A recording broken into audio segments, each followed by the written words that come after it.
What's the biggest lie you've ever believed? Maybe it wasn't something somebody else told you.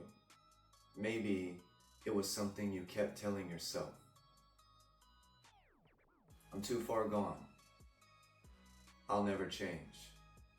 This is just who I am. I've messed up too much.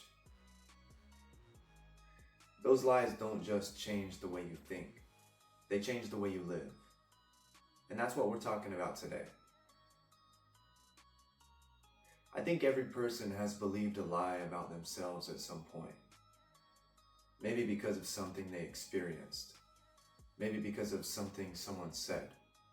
Or maybe because they repeated it to themselves long enough that it started feeling like the truth.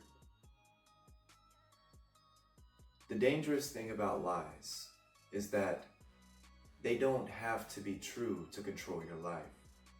If you believe you'll never succeed, you'll stop trying. If you believe nobody will ever love you, you push people away before they get close. If you believe you'll always be the same person, you stop growing. The lie becomes the prison.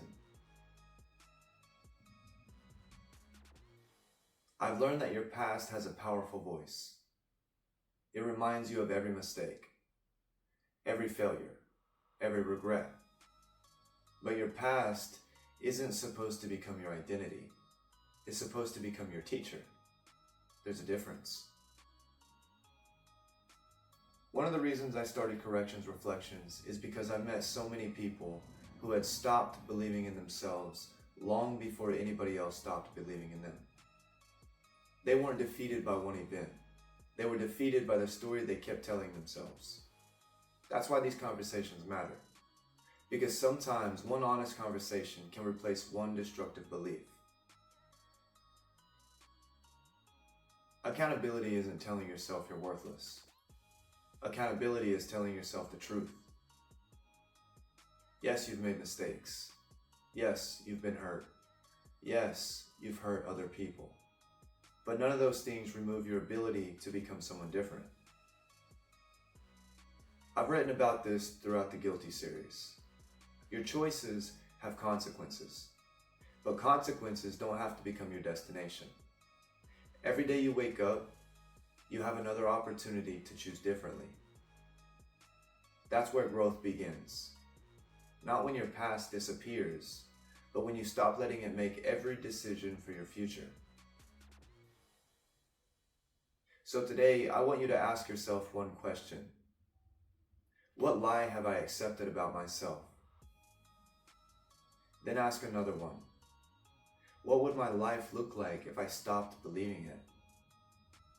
Because your future isn't waiting on perfect circumstances.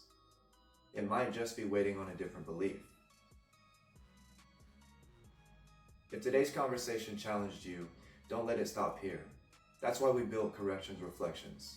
Throughout this podcast, our mentorship programs, our community, and the Guilty series.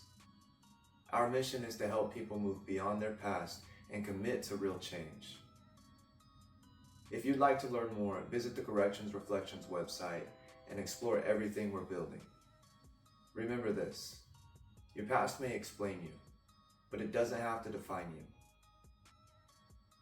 The only question left is, what story are you going to believe from this day forward?